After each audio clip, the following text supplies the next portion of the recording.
हमारा चैप्टर जो है वो लिविंग वर्ड है, और इस लिविंग वर्ड में पर ईयर लगभग 1 या 2 क्वेश्चन ही आते हैं। इससे मैक्सिमम जो क्वेश्चन पूछे गए हैं 1 साल 4 हैं, और मिनिमम जो क्वेश्चन पूछा गया है 1 है। ज्यादातर समय पर 1 या 2 क्वेश्चन का ही वेटेज है। मैं मान के चलता हूं कि इसका एवरेज क्वेश्चनिंग 1 है, यानी इस पूरे चैप्टर से हमें 1 क्वेश्चन हर साल मिला है, हर साल लगभग मिला है। तो ये याद रखना है कि हमें क्वेश्चन वाइज पढ़ना है। याद रखना है इसके मोस्ट इंपॉर्टेंट टॉपिक में, जो सबसे मोस्ट इंपॉर्टेंट टॉपिक में से है, एक है बेटा बाइनोमियल नोमेनक्लेचर। अब लोग लिखते जाइएगा जो आपको पढ़ना है। वैसे तो मैं पूरा चैप्टर पढ़ाऊंगा, लेकिन पहले तो मोस्ट इंपॉर्टेंट में बाइनोमियल नोमेनक्लेचर है। इसके अलावा दूसरा मोस्ट इंपॉर्टेंट टॉपिक है टैक्सोनॉमिक एड्स, जिसमें कि हम लोग पढ़ते हैं बेटा हर्बेरियम, जिसमें कि हम लोग पढ़ते हैं museum, botanical garden, zoological garden and की। इसके बाद जो तीसरा इंपॉर्टेंट टॉपिक है it is taxonomic hierarchy. Taxonomic hierarchy में हम लोग पढ़ते हैं कि बेटा स्पीसीज से लेकर किंगडम तक हमें क्या क्या कैरेक्टर मिलेंगे और क्या क्या क्वेश्चन उनसे मिल सकते हैं। और चौथा मोस्ट इंपॉर्टेंट टॉपिक जो आपको इस चैप्टर से मिलेगा वो है बेटा living versus non living. Living versus non living, यानी कि हम लोग लिविंग और नॉन लिविंग के कैरेक्टर को बहुत अच्छी तरीके से पढ़ेंगे। अगर इस चैप्टर में आपको ये 4 बातें अच्छी तरीके से समझ में आ जाती हैं तो आप समझ लीजिए उस एक क्वेश्चन को सॉल्व करने के लिए बड़ी आसानी से उस एक क्वेश्चन को टिक कर देंगे। तो पहली बात, इस चैप्टर का वेटेज देख लीजिए। 1 से 2 क्वेश्चन हर साल आएंगे, मैक्सिमम इससे एक बार 4 क्वेश्चन आए थे, फिर एक बार ये 1 क्वेश्चन भी आया है। कभी भी इससे क्वेश्चन ना आया ऐसा नहीं होता। इसके मोस्ट इंपॉर्टेंट में बाइनोमियल नोमेनक्लेचर है, टैक्सोनॉमिक हायरार्की है, लिविंग वर्सेस नॉन लिविंग है। इस चैप्टर को खत्म करने के तुरंत बाद 6:30 बजे के बाद आप ऐप पे जाइए।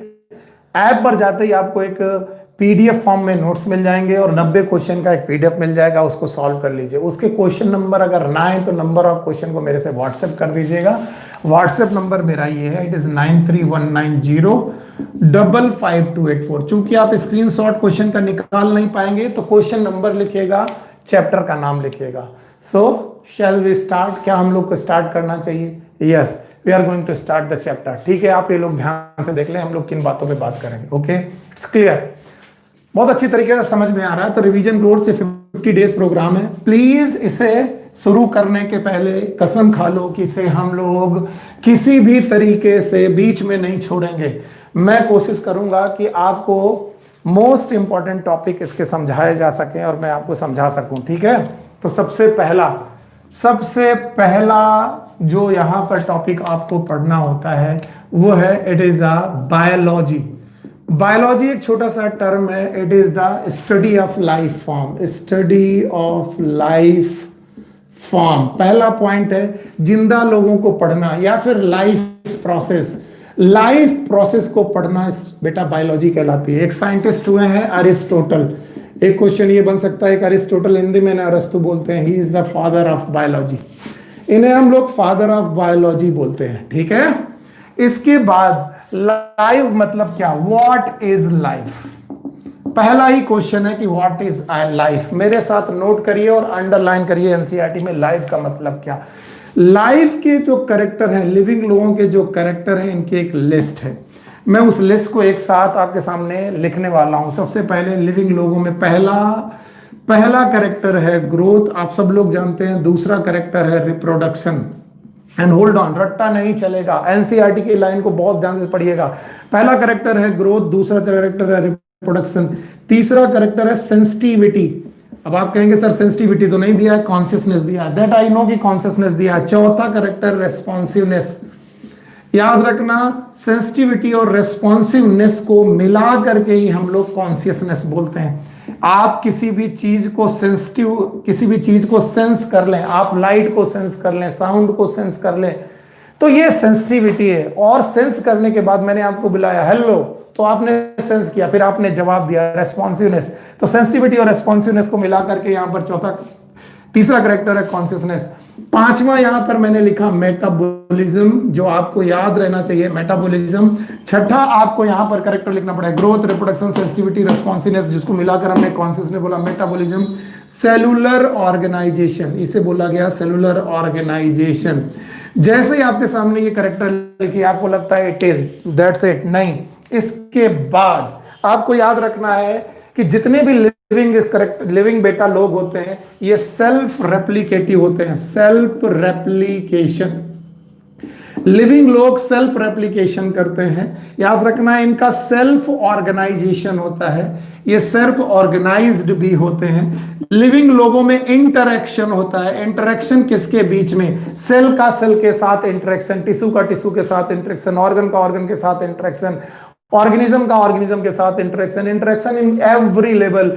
इसके अलावा self replication, self organization and self interaction. इसके अलावा इमरजेंस। तो अगर जो लोग भी केवल 4 या 5 कैरेक्टर पढ़ते थे, आज मेरे साथ 10 पढ़ेंगे, 6 ये 4 ये। प्लीज पढ़िए, फिर से पढ़िए।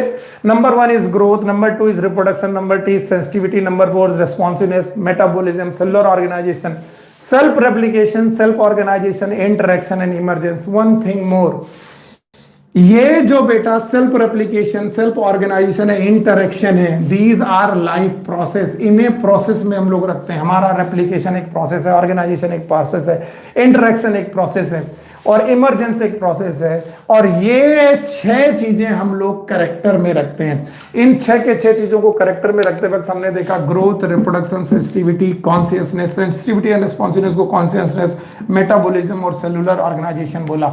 याद रखना जिसमें से जो ग्रोथ और रिप्रोडक्शन है, बहुत पुराना क्वेश्चन है, it is non defining character.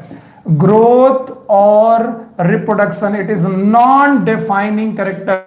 ये लिविंग के साथ डिफाइनिंग कैरेक्टर में नहीं आते हैं और बचते हैं ये 3 क्यों आप बोलेंगे 4? सेंसिटिविटी एंड रिस्पॉन्सिवनेस, जिसको मिलाकर मैंने कॉन्शियसनेस बोला है। Consciousness, metabolism and cellular organization, it is defining character. Defining character. तो आपके सामने एक बोर्ड की स्लाइड है, मैं इसे मिटा दूंगा, लेकिन आप लोग इससे जुड़े हुए 3-4 क्वेश्चन निकाल लीजिए। पहली बात, biology. What is biology? Biology is the study of life और the life process. Life form या लाइफ प्रोसेस की बेटा बायोलॉजी को हम लोग बेटा बोलते हैं, बायोलॉजी बोलते हैं। Aristotle is the father of biology. इन्होंने बोला, भैया जो लोग बायोलॉजी पढ़ रहे हैं वो अरिस्टोटल को ध्यान से देखें। What is life? लाइफ होने का मतलब क्या? कि तो भाई लाइफ के कुछ कैरेक्टर दिए गए, मैं बोलूंगा 10 चीजें नोट कर लीजिए। एनसीईआरटी की है, कोई भी एनसीईआरटी के बाहर नहीं है। चलिए पहले बोलिए ग्रोथ, दूसरा रिप्रोडक्शन, तीसरा सेंसिटिविटी, चौथा रेस्पॉन्सिवनेस, सेंसिटिविटी और रेस्पॉन्सिवनेस मिलाकर कॉन्शियसनेस आ गई। इसके बाद मेटाबॉलिज्म, सेलुलर ऑर्गेनाइजेशन, ये हो गई 6। इसके बाद हो गया self replication, self organization, self interaction and emergence. ये कुछ आपके पास टॉपिक हैं 10। अगर बोर्ड नहीं और फिर समझा पाए तो आप सही में पढ़ रहे हैं। पहला बोलो growth, reproduction, sensitivity, responsiveness, okay, sensitivity और रेस्पॉन्सिवनेस मिलाकर कॉन्शियसनेस, मेटाबॉलिज्म, सेलुलर ऑर्गेनाइजेशन, 6 ये हुए। इसके बाद self replication, self organization, yes, interactive, interactions, और इसके बाद क्या है आपके पास? इमरजेंस। याद रखना कुछ लाइफ प्रोसेस हैं जो कि 4 हैं, 6 कैरेक्टर हैं। 6 के 6 कैरेक्टर में से बेटा 2 नॉन डिफाइनिंग थे, ग्रोथ एंड रिप्रोडक्शन। बाकी बचे हुए 4 जिनको हम 3 भी बोल सकते हैं क्योंकि सेंसिटिविटी और रेस्पॉन्सिवनेस मिलाकर के हम लोग बोलते हैं 1। इस तरीके से हमारे पास defining and non defining character आ गए। एक एक करके पढ़ते जाओ। सबसे पहले व्हाट इज ग्रोथ? अंडरलाइन करते जाओ, एनसीईआरटी सामने रखो। ग्रोथ का मतलब क्या है? ग्रोथ इज, यस, पहला पॉइंट, इरिवर्सिबल। ये एक इरिवर्सिबल प्रोसेस है, ये परमानेंट प्रोसेस है। Irreversible and permanent increase in, ये increase in, irreversible permanent increase in, 2 चीजों का इंक्रीज होता है। नंबर ऑफ सेल, अगर बेटा बॉडी में नंबर ऑफ सेल बढ़ रही हैं, या फिर मास ऑफ बॉडी, बॉडी का मास बढ़ रहा है, नंबर ऑफ सेल और बॉडी का मास बढ़ रहा है तो हम लोग ग्रोथ बोलेंगे। याद रखना ये होना चाहिए इरिवर्सिबल, दूसरा होना चाहिए परमानेंट। मैं बहुत ज्यादा डिटेल में जाने से बच रहा हूं। नंबर ऑफ सेल को बढ़ाने का तरीका क्या है? यस, आप मुझे बताइए कि अगर एक कोशिका आपके पास है और आप इस एक कोशिका से 2 कोशिकाएं बनाना चाहते हैं तो नंबर ऑफ सेल बढ़ाने का तरीका सर है सेल डिवीजन। तो अगर आप सेल डिवीजन कराना चाहते हैं तो कितने प्रकार का सेल डिवीजन है? You know that there are 2 type of cell division, one is mitosis, another one is meiosis. ज्यादातर समय में mitosis is the division for growth. ये डिवीजन फॉर ग्रोथ है, sorry, it is a division for growth, याद रखिएगा। Mitosis एक ऐसा process है जो ग्रोथ के लिए डिवीजन करता है। तो जब भी एक कोशिका 2 कोशिकाओं में डिवाइड करती है, माइटोसिस करती है। नंबर ऑफ सेल बढ़ गई हैं, याद रखना नंबर ऑफ सेल कहां पर बढ़ेंगी? These are in meristematic tissue, बहुत रट्टा मारना बंद करो। मेरिस्टेमेटिक टिश्यू में भाई नंबर ऑफ सेल बढ़ने के यानी सेल डिवीजन की क्षमता है। तो अब कोई मुझसे पूछे प्लांट, तो मैं बोलूंगा भैया प्लांट के पास तो एपिकल मेरिस्टम है। कैसे मेरिस्टम है? एपिकल। मैं बोलूंगा प्लांट के पास एपिकल मेरिस्टम है। इसके अलावा प्लांट के पास इंटर कैलरी मेरिस्टम है। सर इंटर कैलरी मेरिस्टम भी है।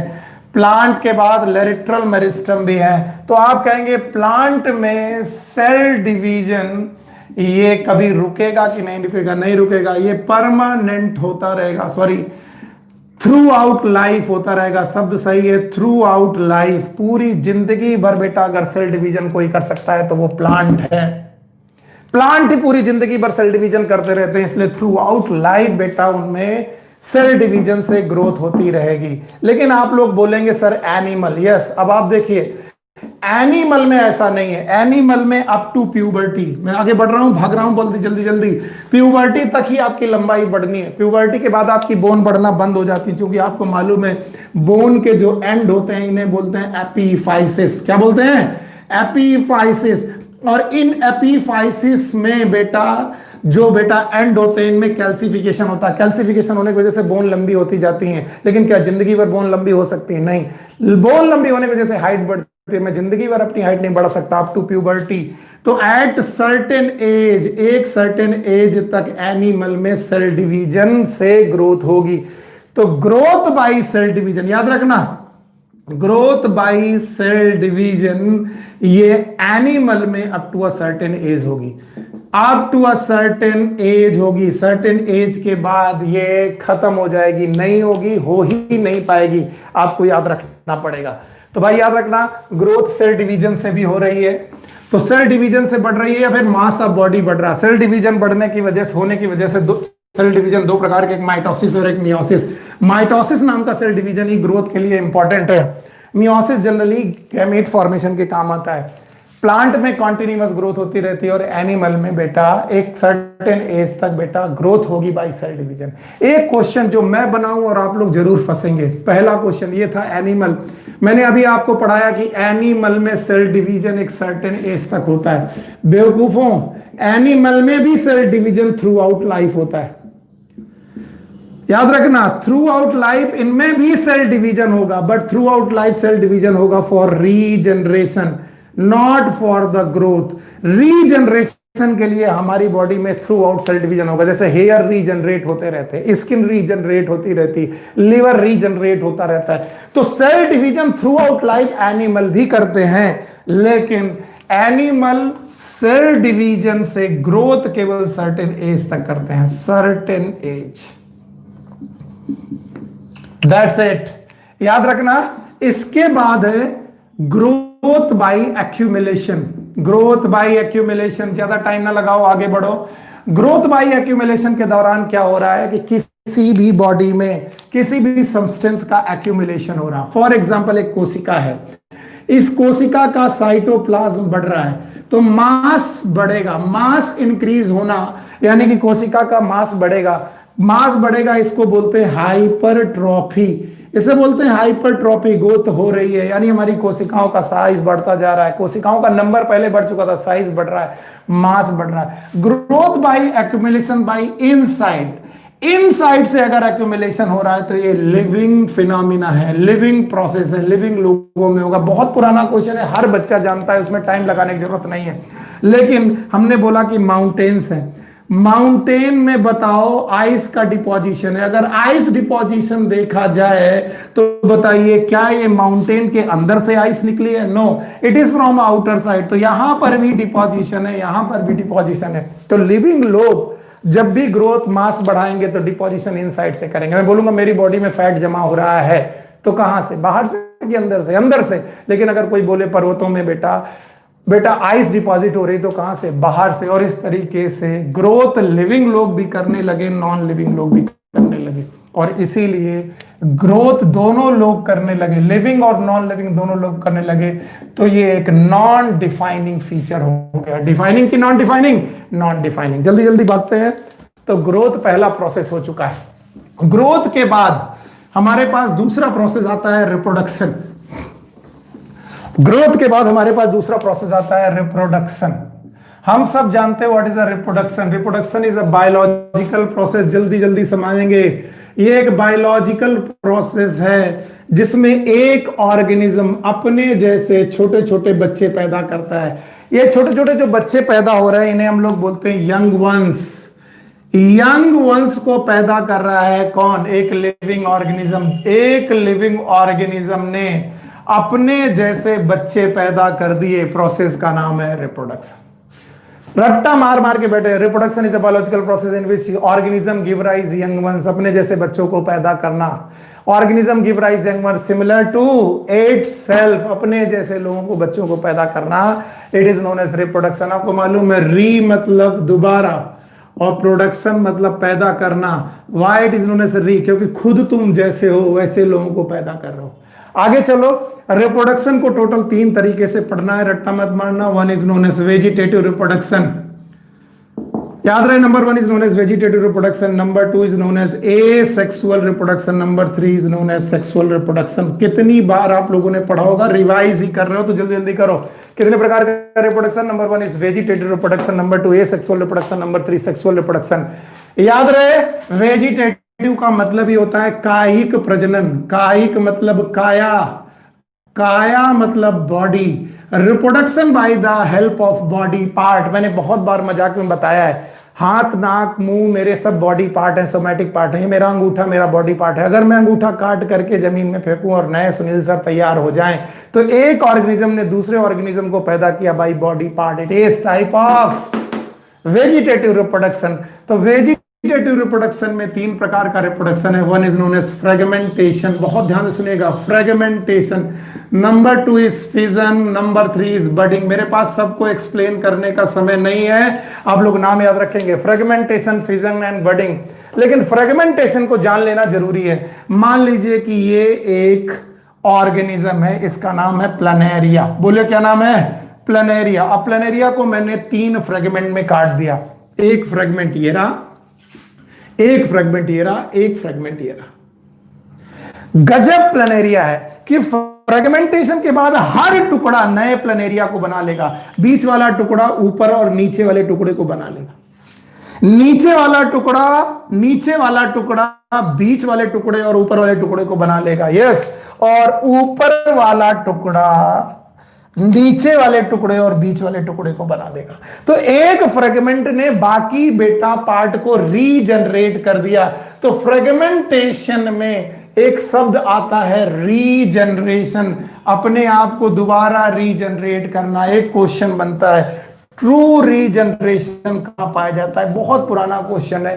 प्लानेरिया नाम एनसीईआरटी में दिया गया। प्लानेरिया एक ऐसा प्राणी है जिसमें ट्रू रीजनरेशन पाया जाता है। आप इससे कभी भूलेंगे नहीं और भटकेंगे भी नहीं कि ट्रू रीजनरेशन कहां पाया जाता है। इसके बाद एसेक्सुअल रिप्रोडक्शन में आपको मिलेंगे स्पोर्स। कौन नहीं जानता कि मोटाइल स्पोर का नाम है जू स्पोर्स और नॉन मोटाइल स्पोर का नाम है ए प्लानोस्पोर्स। आपको मालूम है जू स्पोर और ए प्लानोस्पोर्स। ओके, मुझे शक है वीडियो सही आ रहा कि नहीं आ रहा। मैं आपके पास तुरंत आता हूं कैमरे के पीछे से। ओके,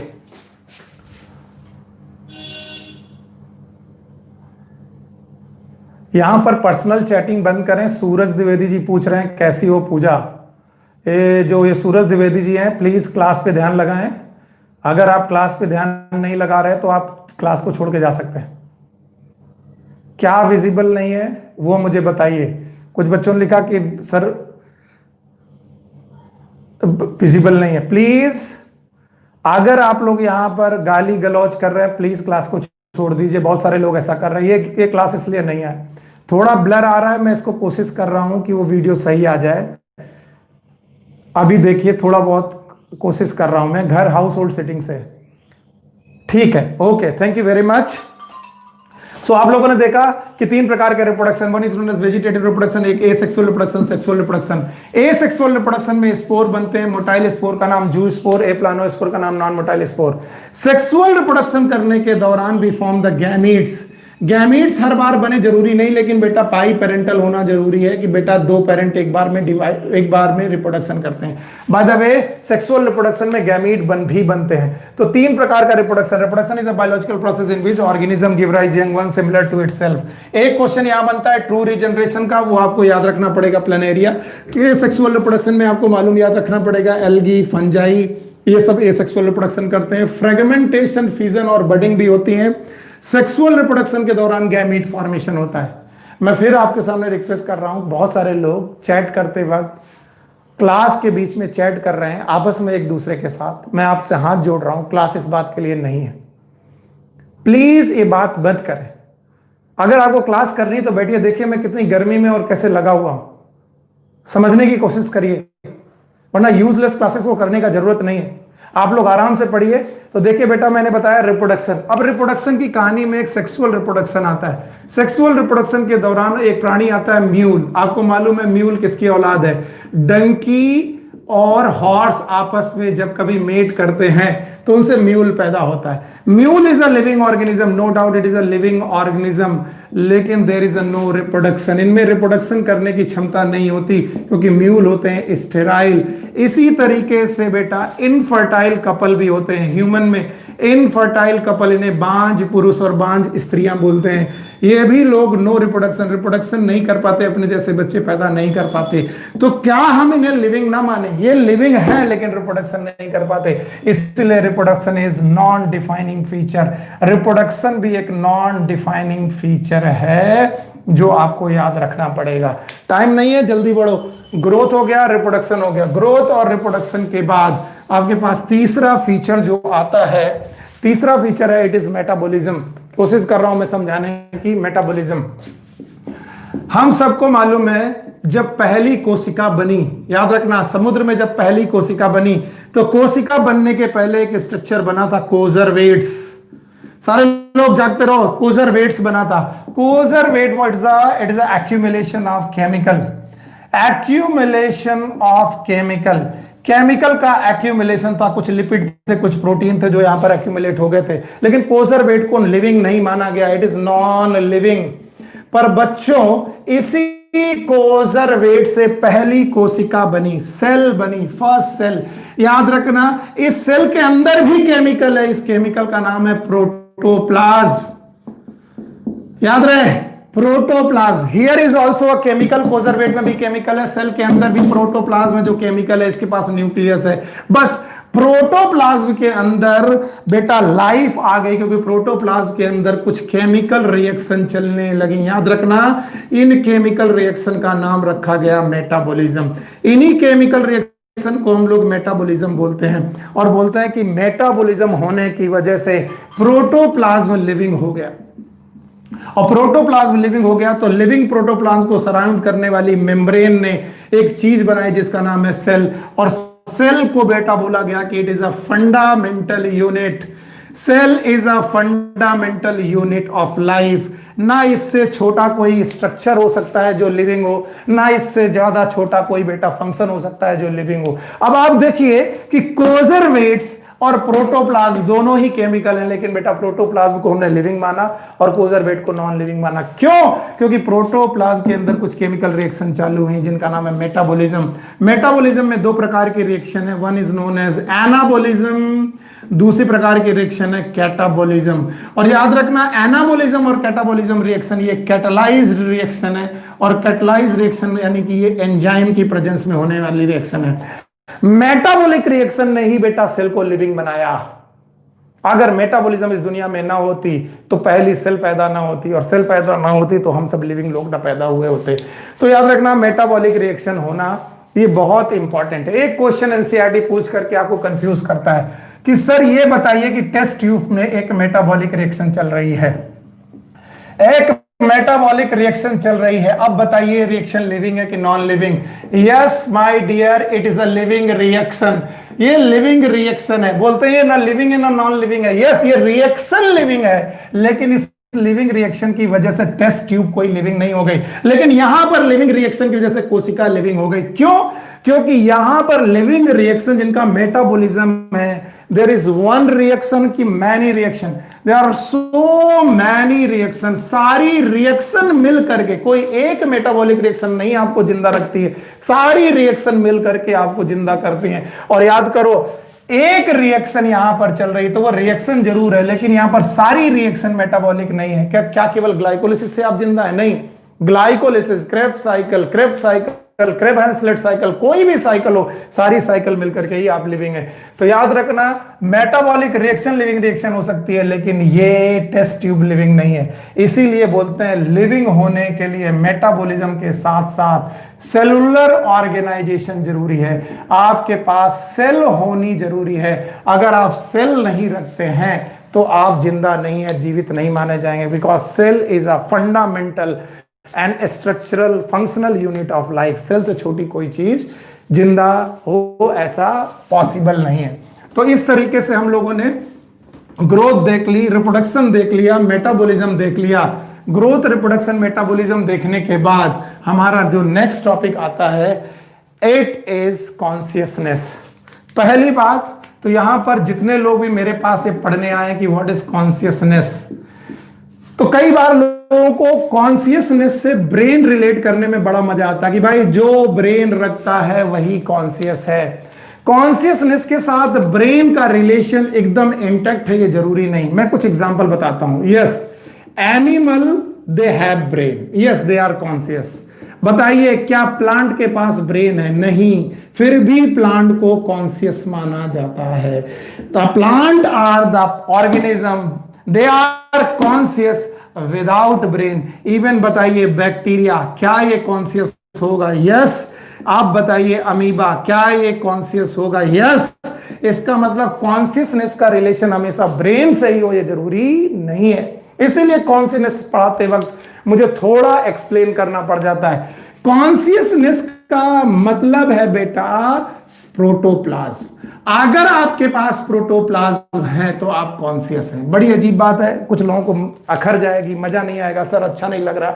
नहीं तो मेरे क्वेश्चन का जवाब दीजिए, अगर एनिमल कॉन्शियस है ब्रेन के साथ, तो बताओ प्लांट के साथ ब्रेन है कि नहीं है? नहीं, फिर भी इसको कॉन्शियस माना जाता है। बैक्टीरिया को भी कॉन्शियस माना जाता है, अमीबा को भी कॉन्शियस माना जाता है।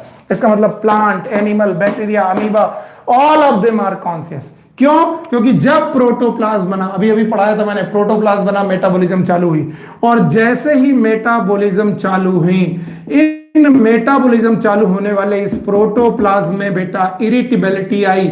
इरिटेबिलिटी का मतलब है कि बेटा इस प्रोटोप्लाज्म ने स्टिमुलस को डिटेक्ट करना चाहा और डिटेक्ट करना शुरू कर दिया। तो जहां जहां बेटा प्रोटोप्लाज्म है वहां वहां पर इरिटेबिलिटी है। Irritability is nothing but sensitivity, और सेंसिटिविटी के साथ साथ बेटा रेस्पॉन्सिवनेस है, यानी ये कोशिका आपको रेस्पॉन्स भी कर देगी। जैसे अमीबा है, अमीबा के पास ब्रेन नहीं है, केवल प्रोटोप्लाज्म है। लाइट डालो तो याद रखना अमीबा का प्रोटोप्लाज्म इरिटेट होगा और अमीबा इस लाइट को रेस्पॉन्स भी करेगा। तो हम कह सकते हैं कि अमीबा कॉन्शियस है। अगर अमीबा कॉन्शियस है तो हम कह सकते हैं अमीबा लिविंग है। अब कुछ लोग इस क्वेश्चन के ऊपर पीएचडी कर बैठे हैं। जो मैं क्वेश्चन रखने जा रहा हूं वो पीएचडी करके बैठे हुए हैं। कहते हैं कि सर एक बेड साइड में कोमेटोज पेशेंट है, कोमा में पड़ा हुआ एक पेशेंट है, और कोमा में पड़ा हुआ इस पेशेंट को हम लोग ब्रेन डेड बोल रहे हैं कि सर वो ब्रेन से डेड है। ब्रेन से डेड है तो अनकॉन्शियस है, हमने माना वो अनकॉन्शियस है। बोले उसका लीवर और बेटा रेस्पिरेटरी सिस्टम, लंग भी नहीं काम कर रहे, वो हार्ट और लंग मशीन पर है, हार्ट एंड लंग मशीन पर है। अब बताइए वो लिविंग है कि नॉन लिविंग? अब इस क्वेश्चन का जवाब हर टीचर अपने अपने तरीके से देता है। अरे बेवकूफों, कॉन्शियसनेस का ब्रेन से ही रिलेशन हो ये जरूरी नहीं है। ब्रेन तो आपको सेल्फ कॉन्शियसनेस भी दे सकता है, सेल्फ कॉन्शियसनेस दे सकता है। जैसे ह्यूमन बीइंग दुनिया में अकेला प्राणी है जो सेल्फ कॉन्शियसनेस है, तो नो डाउट ये ब्रेन से कॉन्शियस नहीं है, लेकिन इसका लिवर काम कर रहा है, किडनी काम कर रहा है, इसकी कोशिकाएं जिंदा हैं, तो ये सेलुलर लेवल पर कॉन्शियस है। याद रहे क्वेश्चन का जवाब फिर से सुनिए, सेलुलर लेवल पे कॉन्शियस है जाएगा और सेलुलर लेवल पे लिविंग माना जाएगा, लेकिन याद रहे ये ब्रेन लेवल पर डेड है। तो याद रखना कि अभी सर आप मेरे को क्वेश्चन का जवाब नहीं दे पाए, मुझे सही सही बताइए ये डेड है कि लिविंग है। तो मैं कहूंगा अगर मुझे क्लिनिकली बोलना पड़े, क्लिनिकल बोलना पड़े, तो मैं इसे बोलूंगा डेड है। क्यों? क्योंकि जो ब्रेन डेड होता है that is a clinical dead. अगर ऐसा ना होता तो जब हम लोग आंखों को दान करते हैं, लीवर को दान करते हैं, तब कैसे करते हैं? क्या हम लोग जिंदा रहते हैं अपना लीवर निकाल के दूसरे को दे देते हैं? नहीं, हमारे मरने के बाद भी हमारा लीवर 3 से 4 घंटे जिंदा है। यानी हम मर गए, क्यों मर गए? हमारा ब्रेन मर गया, लेकिन हमारा लीवर जिंदा है, लीवर में कॉन्शियसनेस है। तो सेलुलर लेवल पे कॉन्शियसनेस चली रहती है। तो उस क्वेश्चन का जवाब कि कोमेटोज वाला पेशेंट कैसा है, कोमेटोज वाला पेशेंट भी कॉन्शियस है at the level of cell, लेकिन at the level of brain वो डेड है। और जो लोग ब्रेन डेड है उनको हम लोग रियल डेड मान लेते हैं और हम लोग आगे बढ़ते हैं। तो इस तरीके से बेटा मैंने आपको living and non living character के बारे में बताया कि लिविंग और नॉन लिविंग कैरेक्टर में कौन डिफाइनिंग कौन नॉन डिफाइनिंग। अगर आपने वाकई समझा तो मुझे जल्दी जल्दी बताइए, पहला पॉइंट क्या था? ग्रोथ। दूसरा पॉइंट क्या था? रिप्रोडक्शन। तीसरा क्या था? Sensitivity, very good. चौथा क्या था? Responsiveness, very good. इन दोनों को मिलाकर हमने क्या बोला था? Consciousness, very good. इसके बाद हम लोगों ने क्या बताया था? Metabolism, very good.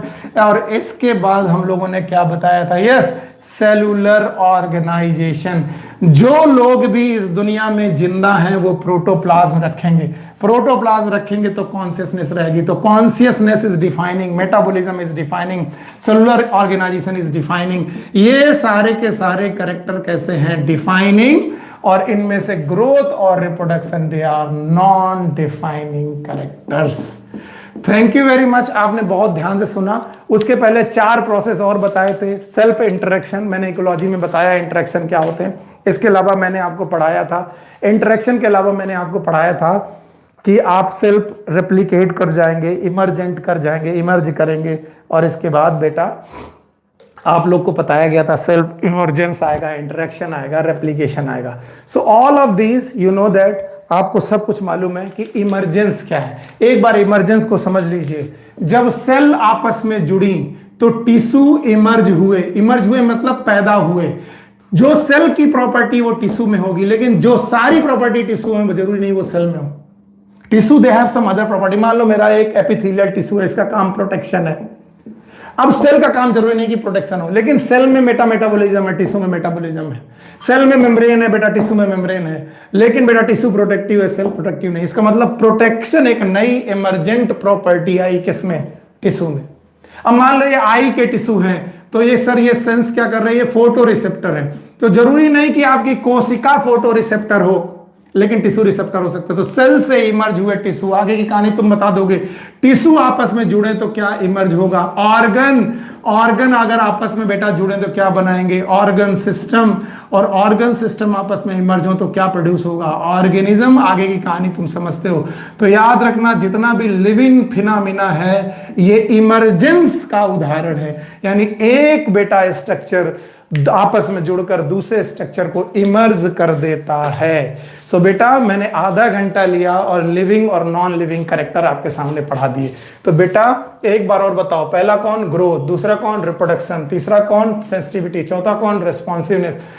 Sensitivity responsiveness मिलाकर क्या होगा? कॉन्शियसनेस। पांचवा कौन? Cellular organisation. छठा कौन बेटा? मेटाबॉलिज्म। क्वेश्चन क्या पूछा जाएगा? एक ही, कौन डिफाइनिंग कौन नॉन डिफाइनिंग। आधा घंटा लग गया एक क्वेश्चन बताने में। कौन डिफाइनिंग कौन नॉन डिफाइनिंग। कॉन्शियसनेस का मतलब क्या है? कोमा वाला पेशेंट कॉन्शियस है कि अनकॉन्शियस है? यस, ब्रेन से अनकॉन्शियस है। और ब्रेन ही होना कॉन्शियसनेस की गारंटी नहीं है, वरना तुम्हारे इस क्वेश्चन का जवाब कोई दुनिया में नहीं दे पाएगा कि प्लांट के पास ब्रेन नहीं है। बताओ प्लांट कॉन्शियस की अनकॉन्शियस? प्लांट भी कॉन्शियस। किस पर? प्रोटोप्लाज्म लेवल पर। और प्रोटोप्लाज्म हर बंदे का कॉन्शियस होता है। और प्रोटोप्लाज्म जहां है मेटाबॉलिज्म वहां है। तो जहां जहां मेटाबॉलिज्म वहां वहां कॉन्शियसनेस। जहां जहां मेटाबॉलिज्म वहां वहां कॉन्शियसनेस। फिर से, जहां जहां मेटाबॉलिज्म वहां वहां कॉन्शियसनेस। इसके बाद एक छोटा सा टॉपिक आता है डाइवर्सिटी।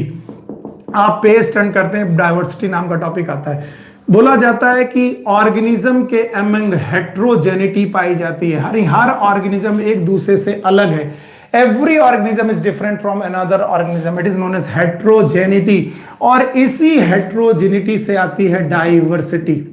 बोलते हैं डाइवर्सिटी के हिसाब से IUCN का एक डाटा है, फुल फॉर्म मुझे ना बताना पड़े तो अच्छा, it is international union of conservation of nature and natural resources. इन्होंने बताया 1.7 to 1.8 million species has been discovered. इतनी सारी स्पीसीज को हम लोगों ने डिस्कवर्ड किया है। डिस्कवर्ड करने का मतलब ये नहीं कि दुनिया में इतनी स्पीसीज हैं, इनको और सिंपल लैंग्वेज में बोला जाए तो 17 लाख से लेकर 18 लाख स्पीसीज हैं जिनको हम लोगों ने डिस्कवर कर रखा है। और हर species, every species have its local name. इसका अपना एक लोकल नेम है, वर्नाकुलर नेम है। लोकल नेम और वर्नाकुलर नेम है, और लोकल नेम की वजह से कंफ्यूजन शुरू होते हैं। तो बेटा अब हम लोगों को एक ऐसा नाम चाहिए, याद रखना, एवरी स्पीसीज वांट्स एक ऐसा नाम चाहिए जिसका नाम है साइंटिफिक नेम। तो हमें कुछ साइंटिफिक नेम के बारे में पढ़ना चाहिए। ज्यादा मैं बढ़ाने के बजाय सीधे साइंटिफिक नेम पर बेटा जम करता हूं। तो डाइवर्सिटी में 17 लाख से 18 लाख स्पीसीज दुनिया में हैं जो डिस्कवर हो चुकी हैं। हर स्पीसीज का अपना अलग अलग नाम है, और इस अलग अलग नाम को बेटा यूनिवर्सल यानी नाम रखने के लिए, पूरी दुनिया में एक नाम रखने के लिए हमें कुछ बेटा साइंटिफिक नोमेनक्लेचर देखना पड़ेगा। ओके, सो हम लोग इस साइंटिफिक नोमेनक्लेचर को पढ़ने जा रहे हैं। याद रखना, एक साइंटिस्ट हुए हैं कोरोलस लीनियस। बस 1 मिनट में देख लूं कैमरा ठीक है कि नहीं। यस, सही है। एक साइंटिस्ट है कोरोलस लीनियस। इनकी 2 किताबें हैं, एक का नाम है सिस्टमा नेचुरी और एक का नाम है स्पीसीज प्लांटेरम। तो कई बार बच्चे इन दोनों किताबों को अलग अलग समझते हैं। यस, ये दोनों अलग अलग हैं, सिस्टमा नेचुरी और स्पीसीज प्लांटेरम। कोरोलस लीनियस ने सिस्टमा नेचुरी और स्पीसीज प्लांटेरम में पहली बार बाइनोमियल नोमेनक्लेचर के बारे में बात की। सिस्टमा नेचुरी जनरली जूलॉजिकल नेम के बारे में थी, और स्पीसीज प्लांटेरम, प्लांट मतलब बोटेनिकल नेम, ये बोटेनिकल नेम को यूज करती थी। बाद में इनके इस थॉट की बेसिस पर, कोरोलस लीनियस के इस थॉट की बेसिस पर ICZN और ICBN बनाए गए। ICZN बनाए गए। याद रखना, ICZN का फॉर्मूला, फुल फॉर्म आपको मालूम है, it is international code. Yes, अब कुछ लोग बोलेंगे सर फॉर की ऑफ, आप दोनों जगह ऑफ लगाइए। International code of zoological nomenclature. लड़ाई मत करिएगा फॉर और ऑफ में। NCERT में एक जगह फॉर लिखा है, एक जगह ऑफ लिखा है। Now ICBN, it is international code of botanical nomenclature. याद रखना, बोटेनिकल नोमेनक्लेचर। तो एक में आप लोगों ने नामकरण किया है प्लांट का, और एक में नामकरण किया है बेटा एनिमल का। और याद रखना, ये मोस्ट इंपॉर्टेंट टॉपिक में से है, यानी अगर एक क्वेश्चन बनाया जाए, ओनली 1 क्वेश्चन बनाया जाए, तो इसी बाइनोमियल नोमेनक्लेचर से आएगा। तो याद रखो, साइंटिस्ट का नाम कोरोलस लीनियस, 2 बुक सिस्टमा नेचुरी और species plantarum. Systema नेचुरी zoological names के बारे में, और इससे बेटा इन्फ्लुएंस होकर ICZN, और बेटा सिस्टमा नेचुरी के बाद स्पीसीज प्लांटेरम ICBN कोड को जनरेट करती है। तो ICZN और ICBN से बाइनोमियल नोमेनक्लेचर बनते हैं। अब मैं बाइनोमियल नोमेनक्लेचर ये चीजें पढ़ाने की कोशिश कर रहा हूं। आप लोग ये मोस्ट इंपॉर्टेंट टॉपिक मानकर पढ़ें। इससे ज्यादा इंपॉर्टेंट टॉपिक दुनिया में, मतलब इस चैप्टर में कोई नहीं है। इस चैप्टर में सबसे ज्यादा इंपॉर्टेंट बाइनोमियल नोमेनक्लेचर है। तो पहला तो लीनियस को बाइनोमियल नोमेनक्लेचर का बेटा फादर माना जाता है, कि इन्होंने ही बेटा बाइनोमियल नोमेनक्लेचर के बारे में बात की। यस, बाइनोमियल नोमेनक्लेचर कहता है कि नेम, यानी कि कौन सा नेम, साइंटिफिक नेम में बेसिकली 2 पार्ट पाए जाते हैं। किसी भी साइंटिफिक नेम में 2 पार्ट पाए जाते हैं। पहला पार्ट जो होता है वो जीनस को बेटा लोकेट करता है, जीनस के बारे में बताता है, और दूसरा पार्ट जो होता है वो स्पीसीज के बारे में बताता है। जीनस और स्पीसीज को पहले से डिफाइन किया जाना चाहिए, इसीलिए बायनोमियल नॉमेनक्लेचर के पहले हमें जीनस मालूम होना चाहिए। फिर से ध्यान सुनो, और बायनोमियल नॉमेनक्लेचर के पहले हमें स्पीसीज मालूम होनी चाहिए, इसलिए बायनोमियल नॉमेनक्लेचर के पहले हमें आइडेंटिफिकेशन आना चाहिए। कई बार बच्चे पूछते हैं सर पहले आइडेंटिफिकेशन आएगा कि पहले नॉमेनक्लेचर आएगा, तो कुछ लोग बोलते हैं नॉमेनक्लेचर के बाद आइडेंटिफिकेशन आएगा। ऐसा नहीं, पहले हमें आइडेंटिफिकेशन होना चाहिए, क्योंकि हम आइडेंटिफाई कर पाए कि वो उस बंदे का जीनस क्या है, हम आइडेंटिफाई कर पाए कि उस बंदे का स्पीसीज क्या है। तो जीनस और स्पीसीज को लिखने के पहले हमारे पास उस ऑर्गेनिज्म का आइडेंटिफिकेशन होना चाहिए। और 5 पॉइंट हैं जो आप कभी मत भूलिएगा। पहले एक एक करके सारे पॉइंट मैं यहां पर लिख दे रहा हूं। 5 पॉइंट है बाइनोमियल नॉमेनक्लेचर के, आप कभी ना भूलें। और अगर ये आता रहेगा तो सबसे पहली बात, लीनियस जो साइंटिस्ट हैं वो अंग्रेज हैं, यानी कि अंग्रेज हैं, तो इसी वजह से अंग्रेजों की अपनी लैंग्वेज है लैटिन, लैटिन लिपि है, लैटिन बेटा तरीका है, लैटिन इंग्लिश है, और ये लैटिन इंग्लिश में ही अपने बेटा बाइनोमियल नॉमेनक्लेचर के नाम चाहते हैं। मान लो किसी इंडियन साइंटिस्ट ने ढूंढा होता बाइनोमियल नॉमेनक्लेचर, तो वो हिंदी में लिखता, लेकिन लीनियस लैटिन इंग्लिश में लिखते हैं। तो बोलते हैं name should be in Latin English, name होना चाहिए लैटिन इंग्लिश में, पहला पॉइंट, और डेराइव्ड फ्रॉम लैटिन। अगर वो लैटिन में नहीं है तो उसे लैटिन से डेराइव हुआ होना चाहिए। मान लो वो लैटिन इंग्लिश में नाम है ही नहीं, मान लीजिए वो लैटिन से डेराइव्ड भी नहीं है, तो उसे लैटिनाइज्ड करना पड़ेगा, लैटिनाइज्ड किया जाना चाहिए। याद रखना, name should be in Latin English, उसे लैटिन इंग्लिश में होना चाहिए। दूसरा, उसे लैटिन से डेराइव होना चाहिए या फिर लैटिनाइज्ड होना चाहिए। अभी लैटिनाइज होने का मतलब क्या है? लैटिनाइज होने का मतलब हमारी दादागिरी, नाम कुछ भी हो। लेट सपोज मैंने बोला कि सर लेट सपोज ये मैंगो है, और मैंगो नाम का बेटा लैटिन में कोई फल नहीं है, तो हम मैंगो लैटिन इंग्लिश में ढूंढ रहे, नहीं मिल रहा। वैसे तो मैंगो मिल गया था, मान लो इमली नहीं मिल रहा, टैमरिंड नहीं मिल रहा, तो अब हम ढूंढेंगे कि टैमरिंड है कि नहीं, नहीं है तो डेराइव करेंगे लैटिन से, और लैटिन से अगर वो डेराइव नहीं हो पाई तो उसे लैटिनाइज करेंगे। लैटिनाइज करने का तरीका है राइट डाउन इन इटैलिक्स, तिरछा शब्दों में लिखना, तिरछा शब्दों में, स्लैंट लेटर में लिखना, सैंट लेटर में लिखना लैटिनाइज होने का सोर्स होता है। मुझे पेन, सुधीर मेरे को पेन और लेके आओ, जल्दी लेके आओ पेन। तो याद रखना, पहला तो name should be in Latin English, derive from Latin. अगर लैटिन से डेराइव नहीं है तो लैटिनाइज है। लैटिनाइज करने के लिए हमें इसको किस में लिखना पड़ेगा? इटैलिक्स में। इटैलिक्स मतलब तिरछा लेटर में लिखना पड़ेगा। पहला रूल है जो आप भूलेंगे नहीं। अगर आप पहला रूल नहीं भूलेंगे तो दूसरे, तीसरे और चौथे रूल भी मैं आपको समझा दूंगा। ये रहा पहला रूल। दूसरा रूल जो होगा, द फर्स्ट पार्ट, आप सब लोग जानते हो जो पहला पार्ट होगा वो जीनस होगा, जीनस, और it start with the capital letter, ये हमेशा कैपिटल लेटर से शुरू होगा। और सेकंड पार्ट जो भी नाम होगा, सेकंड पार्ट होगा, ये स्पीसीज बताएगा, स्पीसीज एपिथेट बताएगा, और ये हमेशा स्मॉल लेटर से शुरू होगा। It always start with the small letter. तो याद रखना, फर्स्ट पार्ट जो होगा वो कैपिटल लेटर से स्टार्ट होगा, स्मॉल जो दूसरा पार्ट होगा वो स्मॉल लेटर से स्टार्ट होगा। For example mangifera indica, mango का नाम है मैंगीफेरा इंडिका। ये देखो मैंगीफेरा में मैंगी शब्द मैंने बेटा स्टार्ट किया एम से, कैपिटल एम से, और इंडिका शब्द स्टार्ट किया स्मॉल आई से, मैंगीफेरा इंडिका। और जो तीसरा रूल है, बोथ नेम, दोनों के दोनों नेम सेपरेटली अंडरलाइन होने चाहिए, सेपरेटली अंडरलाइन होने चाहिए। इन दोनों बेटा पार्ट को अलग अलग तरीके से अंडरलाइन करना पड़ेगा। अगर ये दोनों अलग अलग तरीके से अंडरलाइन किए जाएंगे तभी सही माने जाएंगे, अदरवाइज इन्हें गलत माना जाएगा। तो बताओ पहला पार्ट क्या होगा?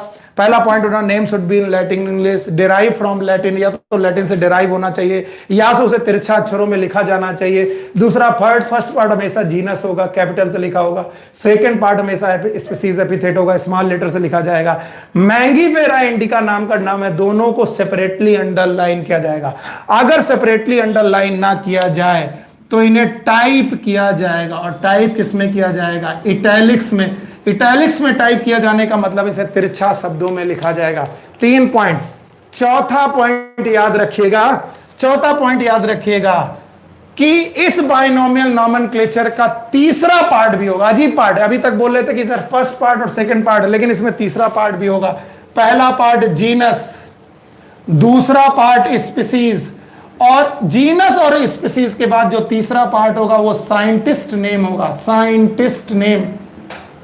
और साइंटिस्ट नेम को पूरा नहीं लिखेंगे, इट इज एब्रीवेटेड फॉर्म, इसे हम लोग एब्रीविएटेड फॉर्म में लिखेंगे। चलो चारों रूल देख लो, अगर चारों रूल आपको आ गए हैं तो आगे बढ़ते जाओ और इसे छोड़ के चलो। पहला बात, बायनोमियल नॉमेनक्लेचर को देने वाले साइंटिस्ट का नाम कुरुलस लीनियस, उनकी 2 किताबें सिस्टमा नेचुरी और स्पीसीज प्लांटेरम। सिस्टमा नेचुरी और स्पीसीज प्लांटेरम से जुड़े हुए बेटा 2 प्रकार के कोड, आईसीबीएन और आईसीजेडएन। आईसीबीएन मतलब इंटरनेशनल, बेटा international code for botanical nomenclature, और आईसीजेडएन का मतलब international code for zoological nomenclature. उसके बाद उनमें से जो रूल है, पैरा रूल है कि जो भी शब्द होगा, जो भी नाम होगा, उसके 2 पार्ट होंगे। 2 पार्ट में हर एक पार्ट को लैटिन इंग्लिश से लिया जाएगा। लैटिन इंग्लिश से नहीं लिया जाएगा तो फिर डिराइव किया जाएगा, नहीं डिराइव किया गया तो लैटिनाइज किया जाएगा। लैटिनाइज करने का तरीका क्या है? लैटिनाइज करने का तरीका है बेटा उसे तिरछा शब्दों में लिखना। और याद रखना, दूसरा पॉइंट है, फर्स्ट पार्ट होगा जो जीनस होगा, जिसे हमेशा कैपिटल फॉर्म में लिखेंगे। दूसरा पार्ट होगा स्पीसीज, जिसे स्मॉल पार्ट से लिखेंगे। इसके बाद तीसरा पॉइंट, जब भी लिखेंगे इन्हें सेपरेटली अंडरलाइन करेंगे। और चौथा पार्ट जीनस स्पीसीज के अलावा साइंटिस्ट का नाम भी होगा। एक क्वेश्चन जिसमें तुम सब फंस सकते हो, जैसे मैं पूछूं कि बायनोमियल नॉमेनक्लेचर में नाम में कितने पार्ट होते हैं। मैं पूछूं बायनोमियल नॉमेनक्लेचर, ये क्वेश्चन ध्यान से सुनो, binomial nomenclature, name have how many part, name have how many parts, कितने पार्ट्स होंगे नाम के? यस, पहला ऑप्शन रखूं 1, दूसरा ऑप्शन रखूं 2, तीसरा ऑप्शन रखूं 3 और चौथा ऑप्शन रखूं 4। अब कुछ लोग लगाएंगे बाइनोमियल नॉमेनक्लेचर का आंसर 2, ये गलत आंसर होगा। आंसर होगा 3, क्योंकि बाइनोमियल नॉमेनक्लेचर में पहला पार्ट होगा जीनस, फिर दूसरा पार्ट होगा स्पीसीज, फिर तीसरा पार्ट होगा साइंटिस्ट नेम। जैसे एनसीईआरटी ने आपको मैंगीफेरा इंडिका लिखने के लिए दिया है, तो मैं अगर आपके सामने लिखूं मैंगीफेरा इंडिका लिन, अब बताइए, मैंगीफेरा इंडिका को सेपरेटली अंडरलाइन किया, जिसमें से मैंगीफेरा हो गया जीनस, इंडिका हो, सॉरी, लीनियस साहब ने पहली बार बेटा आपको डिफाइन करके बताया था बायनोमियल नॉमेनक्लेचर में मैंगीफेरा इंडिका का नाम। तो इस तरह से बायनोमियल नॉमेनक्लेचर खत्म हो जाता है। बायनोमियल नॉमेनक्लेचर खत्म होने के बाद there is a classification, taxonomy and taxonomy hierarchy, जो आपको आनी चाहिए। यस, सबसे पहले व्हाट इज क्लासिफिकेशन, जल्दी जल्दी बताइए। Classification is a grouping of organism. हम ऑर्गेनिज्म को ग्रुप कर रहे हैं। फॉर एग्जांपल, मैं अपनी क्लास में क्वेश्चन दोहराता हूं कि एक तरफ लड़के बैठे हैं, एक तरफ लड़की बैठी, मैं तो मैं बोलता हूं लड़कियों का एक अलग ग्रुप हो गया, लड़कों का एक अलग ग्रुप हो गया, तो मैंने ग्रुप बना दिया। Classification is nothing, it is a grouping of organism on the basis of convenient categories. हम अपनी कन्वीनियंट कैटेगरीज की बेसिस पर किसी को भी क्लासीफाई कर दे। जैसे मेरे हिसाब से 2 कैटेगरी हो गई, एक मेल पर्सन की कैटेगरी हो गई, एक फीमेल की कैटेगरी हो गई। तो मेल सारे अलग हो गए, फीमेल सारे अलग हो गए। ओके, तो मेल अलग हो गए, फीमेल अलग हो गए। तो grouping of organism on the basis of convenient category, it is known as classification. These convenient categories are known as taxa. Taxon. अगर एक वचन सिंगुलर शब्द बोलें तो टैक्सॉन, अगर प्लूरल शब्द बहुत सारे ग्रुप को हम लोग बोलेंगे टैक्सा। तो सिंगुलर और प्लूरल में आप मुझे परेशान मत करिएगा कि सिंगुलर क्या है सर, प्लूरल क्या है, एक वचन क्या है, बहुवचन क्या है। क्लासिफिकेशन हो गया। याद रखना, क्लासिफिकेशन दिए दिए होते रहने के बाद वो लोग तुमसे क्लासिफिकेशन के सामने ही पूछते हैं what is taxonomy. What is taxonomy. अभी आपसे पूछा जाए क्लासिफिकेशन क्या, आपने बोला grouping of organism on the basis of convenient category. Now what is taxonomy? It is a classification on the basis of predefined taxa. अगर पुराने डिफाइन पहले से डिफाइन किए गए टैक्सा की बेसिस पर मैं किसी क्लासिफिकेशन को करूं, it is known as taxonomy. बड़ा कंफ्यूजन, बोले सर क्लासिफिकेशन ही टैक्सोनॉमी है क्या? मैंने कहा क्लासिफिकेशन एक ग्रुपिंग है, और ग्रुपिंग हमने कन्वीनियंट कैटेगरी में कर रखा है। आपने बोला कि भाई ग्रीन कलर के लोग अलग हो जाएं, रेड कलर के लोग अलग हो जाएं, तो ये कैटेगरी अपनी कन्वीनियंस के हिसाब से, अपनी बेटा सहूलियत के हिसाब से नई कैटेगरी आपने बनाई है। लेकिन अगर कैटेगरी पहले से डिफाइंड हो, प्री डिफाइंड कैटेगरीज हो, उनकी बेसिस पर अगर कोई क्लासिफिकेशन किया जाए तो क्या होगा? टैक्सोनॉमी। तो जो ये प्री डिफाइंड टैक्सा होते हैं या टैक्सॉन होते हैं, इनको डिफाइन करने के लिए हम लोग कौन कौन से फीचर लेते हैं? याद रखना, इनको डिफाइन करने के लिए हम लोग कुछ इंटरनल फीचर लेते हैं, कुछ एक्सटर्नल फीचर लेते हैं, एक्सटर्नल मॉर्फोलॉजी लेते हैं इन्हें डिफाइन करने के लिए। इसके अलावा सेलुलर स्ट्रक्चर लेते हैं, इसके अलावा इकोलॉजी लेते हैं, इसके अलावा फाइलोजेनी लेते हैं। अब इतनी सारी चीजें कैसे नोट करोगे? इसीलिए कहता हूं एनसीईआरटी को अंदर रखो, एनसीईआरटी को अंडरलाइन करो। तो टैक्सॉन को डिफाइन करने के लिए there are some internal structure, there are some external structure, there are some morphology, there are some cellular structure, there are some ecology, there are some phylogeny, evolutionary relationship। इन सब की basis पर हम कुछ taxon को define करते हैं। इन pre defined taxon के नाम है, मैं आपके सामने इन प्री डिफाइंड टैक्सॉन के नाम बताता हूं। जैसे कि स्पीसीज, तो किसी को स्पीसीज के हिसाब से क्लासिफाई करना, इट इज टैक्सोनॉमी। जैसे कि जीनस, किसी को जीनस के हिसाब से क्लासिफाई करना, it is known as taxonomy. जैसे कि बेटा फैमिली, किसी को फैमिली के हिसाब से क्लासिफाई करना, it is known as taxonomy. So classification और टैक्सोनॉमी एक ही बात है। क्लासिफिकेशन में तुम कोई भी कैटेगरी ले सकते हो, अपने मन माफिक कन्वीनियंट कैटेगरी ले सकते हो, लेकिन टैक्सोनॉमी में आप क्लासिफाई करते वक्त जो कैटेगरी लोगे वो प्री डिफाइन लोगे। प्री डिफाइन कैटेगरीज में species, genus, family, order and so on. अब आपको एक और बात याद रखनी है कि क्लासिफिकेशन क्या है, मैं बता रहा हूं। Classification is grouping of organism on the basis of convenient category. उन कैटेगरीज का नाम क्या होगा? टैक्सा। और टैक्सा कुछ भी हो सकता है, याद रखना। इसी से जुड़ा हुआ एक टर्म है सिस्टमैटिक्स, बहुत पूछा जाता है सिस्टमैटिक्स। सिस्टमैटिक शब्द सबसे पहले सिस्टमा शब्द से लिया गया। आपको अभी भी मैंने बताया था, सिस्टमा नेचुरी नाम की बुक से उठाया गया था। सिस्टमा नेचुरी, और सिस्टमा नेचुरी नाम की बुक किसने लिखी थी? लीनियस। अगर कोई पूछे सिस्टमैटिक क्या है और आपको एक शब्द में जवाब देना है, तो आप बोल दीजिए टैक्सोनॉमी में, यानी कि टैक्सोनॉमी में आप फाइलोजेनी और जोड़ दें। फाइलोजेनी का मतलब होता है इवोल्यूशनरी रिलेशनशिप और जोड़ दें। टैक्सोनॉमी करते वक्त आप हर ऑर्गेनिज्म का इवोल्यूशनरी रिलेशनशिप बताने लगे। जैसे आप टैक्सोनॉमी करें प्लांट का, और प्लांट में डिफाइन करने लगे कि एल्गी पहले आए, फिर ब्रायोफाइटा आए, ब्रायोफाइटा के पूर्वज एल्गी हैं, फिर टेरिडोफाइटा आए, तो अब आप उसका नाम क्या रख देंगे? सिस्टमैटिक्स। ऐसा माना जाता है कि टैक्सोनॉमी को डिफाइन करने के लिए 4 मुख्य स्तंभ हैं। कौन कौन से 4 मुख्य स्तंभ हैं? Number 1 is characterisation. एक भी शब्द एनसीईआरटी के बाहर का नहीं है, इसलिए हल्के में मत लीजिएगा। आप अंडरलाइन करिए, टैक्सोनॉमी को डिफाइन करने के लिए पहला है कैरेक्टराइजेशन। जिस ऑर्गेनिज्म को आपको क्लासिफाई करना है टैक्सोनॉमी के अंदर, उसका कैरेक्टर पता लगाओ।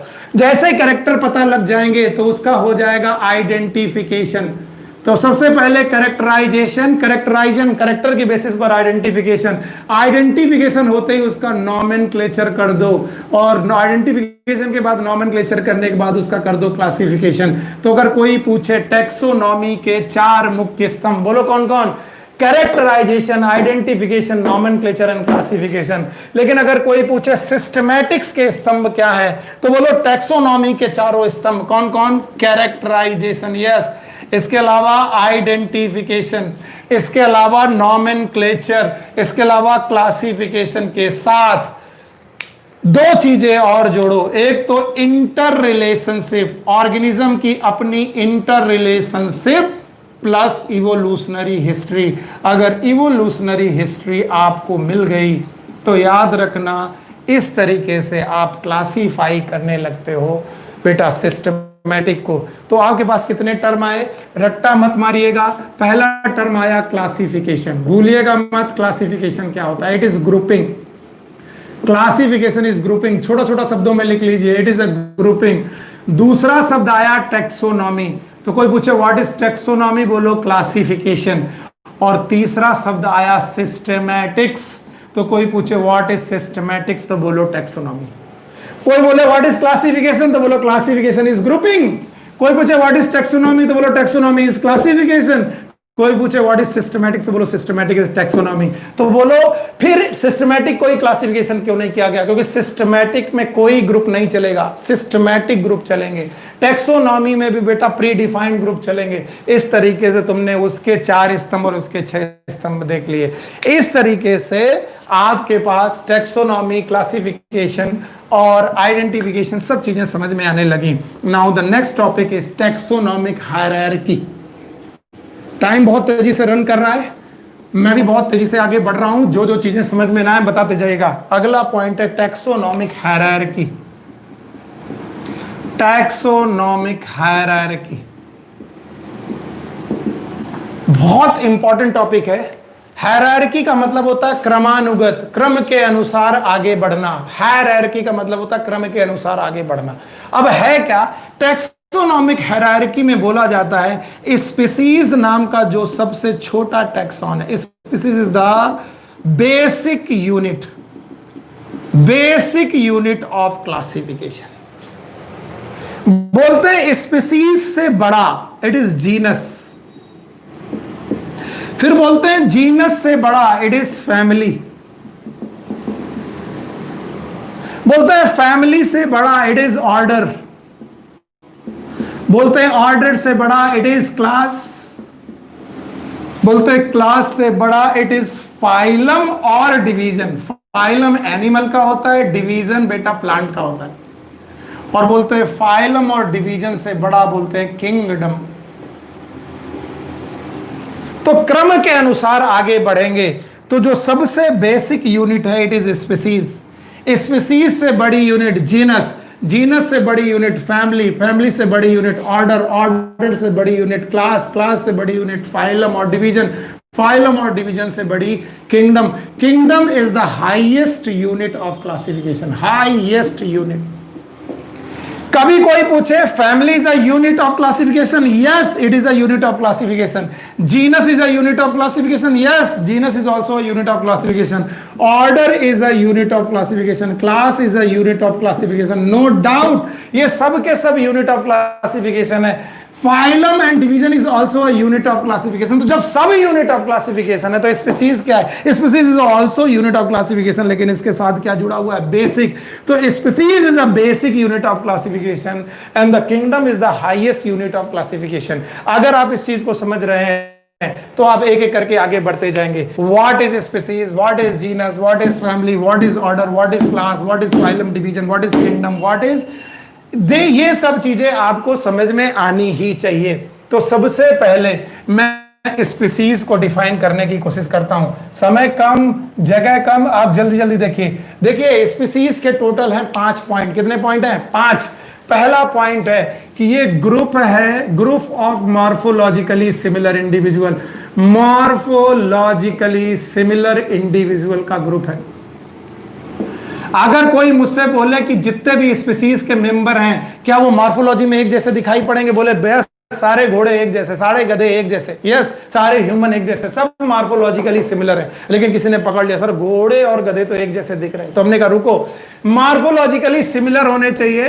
तो species group of morphologically similar individual which can interbreed, जो इंटरब्रीड कर लें, याद रखना, to produce offspring, interbreed करने के बाद ऑफ स्प्रिंग भी पैदा कर दें। Yes, and this offspring must be fertile, must be fertile offspring, offspring fertile होनी चाहिए। अगर ये सब है तो उसे स्पीसीज माना जाएगा। किसी ने घोड़े और गधे का एग्जाम्पल पकड़ लिया, बोला सर मेरे पास एक हॉर्स है एक डंकी है, अब बताइए दोनों देखने में एक जैसे, मैंने कहा होंगे देख जैसे, लेकिन इंटरब्रीड नहीं करते। बोले सर इंटरब्रीड भी कर लेते हैं, तो मैंने कहा इंटरब्रीड करते होंगे तो बच्चा नहीं पैदा होता। बोले सर बच्चा भी पैदा हो जाता है, म्यूल नाम है। तो मैंने कहा बच्चा फिर बेटा फर्टाइल नहीं होता होगा। बोले हाँ बच्चा फर्टाइल नहीं है। तो हमने कहा अगर फर्टाइल बच्चा नहीं है इसका मतलब हॉर्स और डंकी एक स्पीसीज नहीं, अलग अलग है। इसीलिए इन 4 पॉइंट को पढ़ना है। Group of morphologically similar individual which can interbreed to produce offspring must be fertile, जो फर्टाइल होना चाहिए ऑफस्प्रिंग को।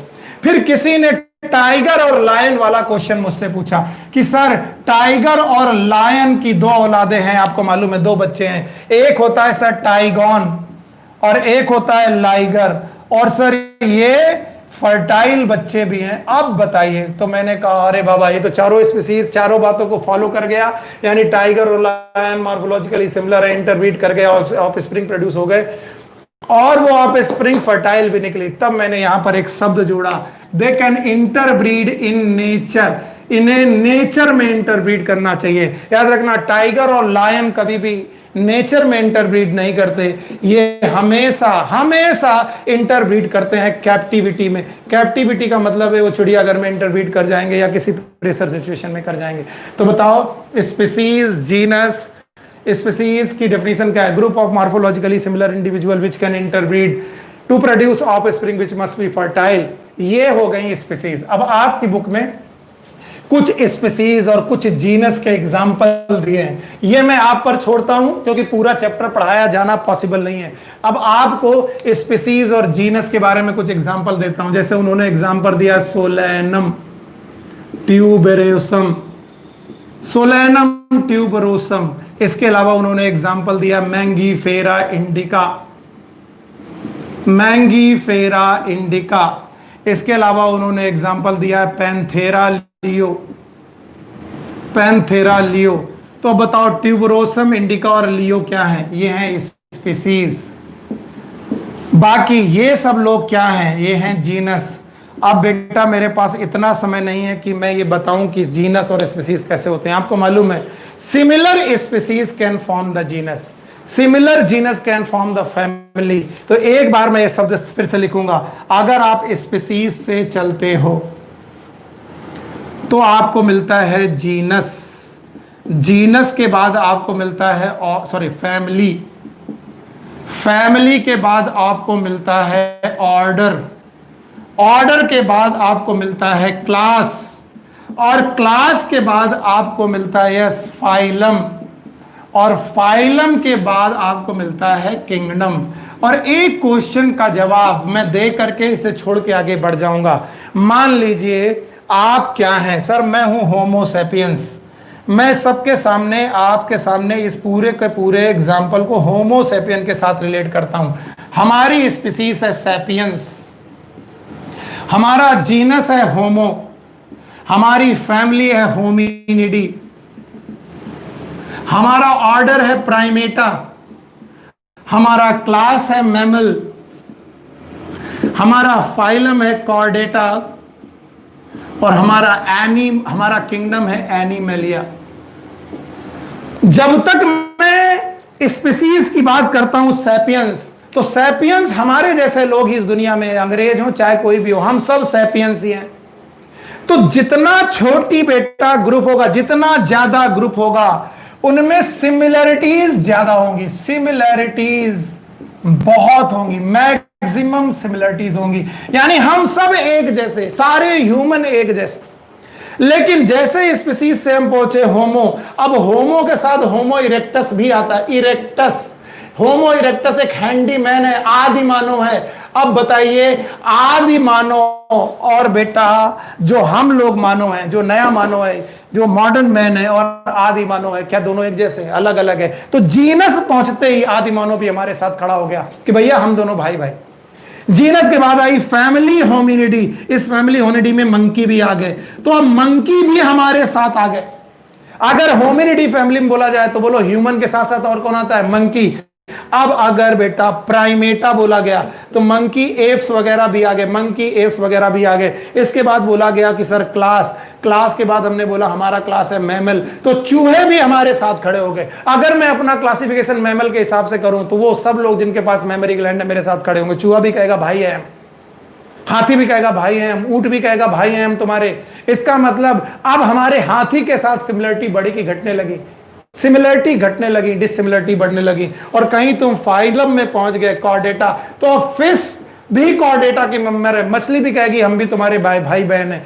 और अगर कहीं आप बेटा किंगडम में पहुंच गए एनिमलिया, तो पोरीफेरा का मेंबर भी, पोरीफेरा का मेंबर भी एनिमलिया का मेंबर है, सिलेंटेटा का मेंबर भी। अब बताओ हाइड्रा भी आपसे कहेगा भाई आप और हम दोनों भाई भाई on the basis of kingdom. तो जैसे जैसे स्मॉलर ग्रुप से, स्मॉलर टेक्सा से लार्जर टेक्सा की तरफ चलते हैं तो सिमिलरिटीज कम होने लगती हैं, डिससिमिलरिटीज बढ़ने लगती हैं और ग्रुप बड़े होते जाते हैं। रूल रखना, जैसे जैसे नीचे आओगे ग्रुप छोटा होता जाएगा। स्पेशली छोटा ग्रुप है, उससे बड़ा जीनस, उससे बड़ा फैमिली, उससे बड़ा ऑर्डर, उससे बड़ा क्लास, उससे बड़ा फाइलम, उससे बड़ा किंगडम, सबसे बड़ा किंगडम। तो बताओ सबसे ज्यादा डिसिमिलरिटी, जितना बड़ा बेटा ग्रुप उतनी ज्यादा डिसिमिलरिटी, और जितना छोटा ग्रुप उतना ज्यादा सिमिलरिटी। इसका मतलब जैसे जैसे हम नीचे की तरफ आएंगे स्पेसिफिक कैरेक्टर बढ़ेंगे, स्पेसिफिक कैरेक्टर, स्पीसीज वाले कैरेक्टर, स्पेसिफिक कैरेक्टर बढ़ेंगे। जनरल बातें नहीं, बड़ी स्पेशल बातें चलेंगी, स्पेशल कैरेक्टर बढ़ेंगे। यानी ह्यूमन स्पेशल है, होमो भी स्पेशल है लेकिन फैमिली से कम स्पेशल है। और जैसे जैसे हम लोग किंगडम की तरफ जाएंगे जनरल कैरेक्टर बढ़ेंगे।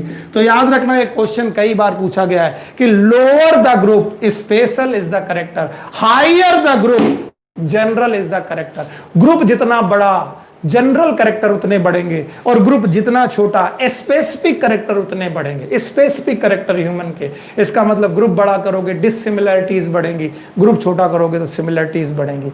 इसके बाद now the last topic of the chapter, it is taxonomic add.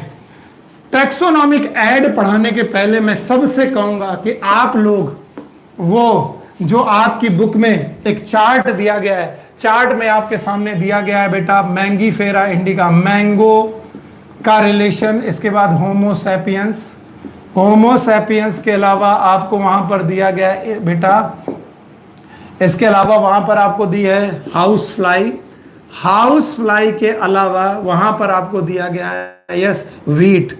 इन सब के क्लास और स्पीसीज वगैरह दी हैं। आप स्पीसीज से चालू करिएगा, सबकी पहले स्पीसीज लिखिएगा, फिर जीनस लिखिएगा, फिर फैमिली लिखिएगा, फिर ऑर्डर लिखिएगा, फिर क्लास लिखिएगा, फिर फाइलम और डिवीजन लिखिएगा, फिर किंगडम लिखिएगा।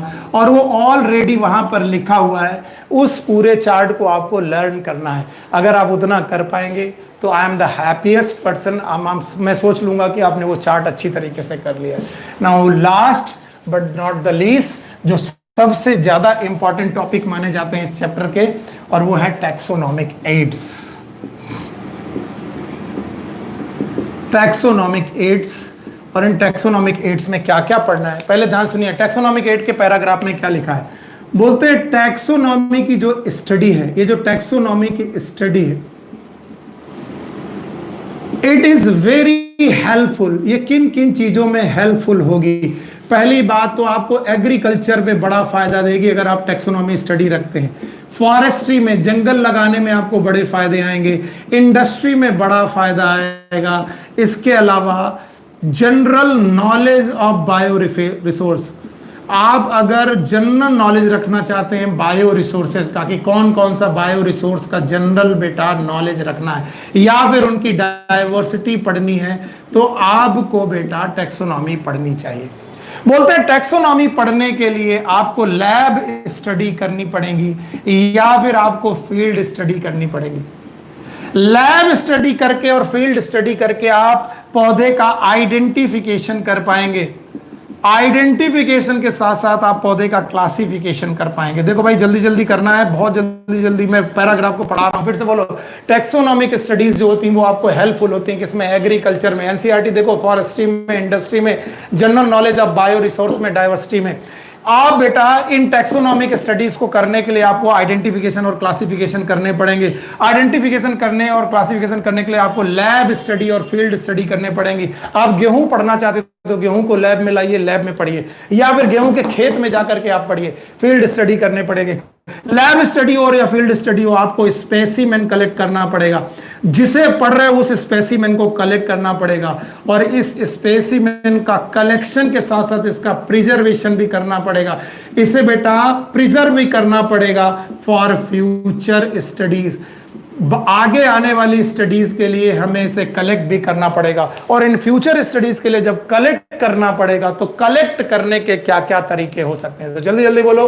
टैक्सोनॉमी कहने बोला जाता है, टैक्सोनॉमिक स्टडीज बड़ी हेल्पफुल हैं एग्रीकल्चर के लिए, फॉरेस्ट्री के लिए, इंडस्ट्री के लिए, जनरल नॉलेज के लिए, बायो रिसोर्सेज पढ़ने के लिए। इनको पढ़ने के लिए आइडेंटिफिकेशन और क्लासिफिकेशन आना चाहिए, उसके लिए लैब स्टडी और फील्ड स्टडी करनी पड़ेगी। लैब स्टडी और फील्ड स्टडी के लिए स्पेसिमेन लाना पड़ेगा। आप कहेंगे सर समझ में नहीं आ रहा। फॉर एग्जांपल मान लो मुझे गेहूं पढ़ना है एग्रीकल्चर के लिए, तो गेहूं को पढ़ने के लिए हमें फील्ड में जाना पड़ेगा, खेत में, या फिर गेहूं को पढ़ने के लिए हम लैब में लाएंगे, उसका आइडेंटिफिकेशन करेंगे, उसका नॉमेनक्लेचर करेंगे। बस गेहूं को फेंक दे नहीं, अब इसको प्रिजर्व करेंगे ताकि फ्यूचर स्टडीज में रखें। तो कैसे प्रिजर्व कर सकते हैं? प्रिजर्वेशन करने के क्या क्या तरीके हैं? Yes, there are four main way. पहला वे है हर्बेरियम, मैं लिख दे रहा हूं हर्बेरियम। दूसरा तरीका है यस, हर्बेरियम के बाद दूसरा तरीका है हमारे पास yes, it is known as botanical garden. Botanical garden. इसके अलावा आपके पास तीसरा तरीका है म्यूजियम, और चौथा तरीका है आपके पास हर्बेरियम, बोटैनिकल गार्डन, म्यूजियम के अलावा आपके पास है जूलॉजिकल पार्क। ये वो चार तरीके हैं जिन चार तरीकों से आप किसी भी स्पेसिमेन को प्रिजर्व कर सकते हो। तो फर्स्ट ऑफ ऑल हर्बेरियम। जहां जहां आपको पॉइंट में दिक्कत आए बताइएगा। हर्बेरियम पहली बात तो प्लांट के लिए, प्लांट का प्रिजर्वेशन है, प्लांट का प्रिजर्वेशन है, वो भी डेड प्लांट का, याद रखना, दूसरा पॉइंट बोल रहा हूं, डेड प्लांट का प्रिजर्वेशन है। और इसका प्रिजर्वेशन शीट्स के फॉर्म में होता है, यानी इसे हम लोग किसी बर्तन में प्रिजर्व नहीं करते, शीट्स में प्रिजर्व करते हैं। हमारे पास कागज की शीट्स होती हैं, ये रहती है कागज की शीट्स। इनका साइज भी बेटा पहले से मेंशन है, ये इनके साइज भी 16.5 से 11.5 इंच की होती है। 16.5 ये सब पूछा नहीं जाएगा, ये 16.5 और 11.5 इंच की बेटा सीड्स हैं, ये इंचेस में है।